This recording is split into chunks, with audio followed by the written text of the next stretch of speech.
Atong sayro ng dugang pang mga balita sa Mindanao, makauban nato si Efren Mamak live sa General Santos City. Efren. Salamat, Sara. DOH-10 namatikdan ang pagsaka sa mga kaso sa German missile sa Northern Mindanao. Hinay nga vaccination turnout usa sa gitudlong hinungdan. Hinungdan nga maglusad kini og massive vaccination campaign sunod semana. Ang detalye sa report ni James Paulo Yap.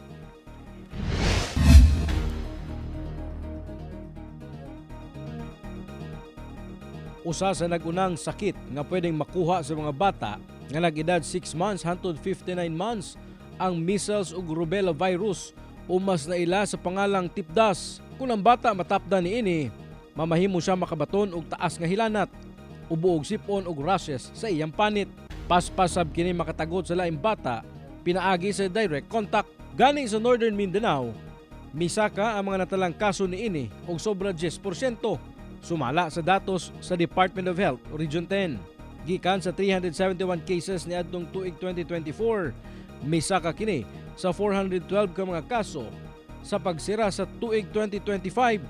Butang nga gikaalarma sa DOH-10. Kasagaran sa atong nakita nga mga cases, kani mga cases nga atong gi-report, almost 50% ani wala na bakunahan. So ang atong problema is sa komplikasyon tungkol sa measles. Ang pinaka-common nga komplikasyon sa measles is magpulmonya.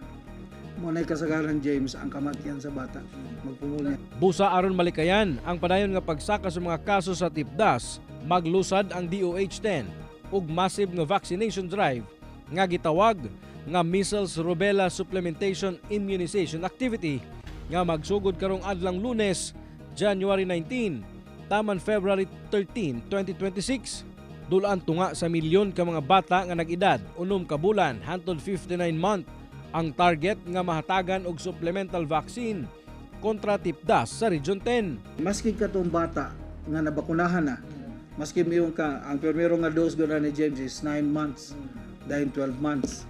Maski nabakunahan na siya duha, tagaan lang gyapon nato. Tagaan lang gyapon nato siya para protektado gyud.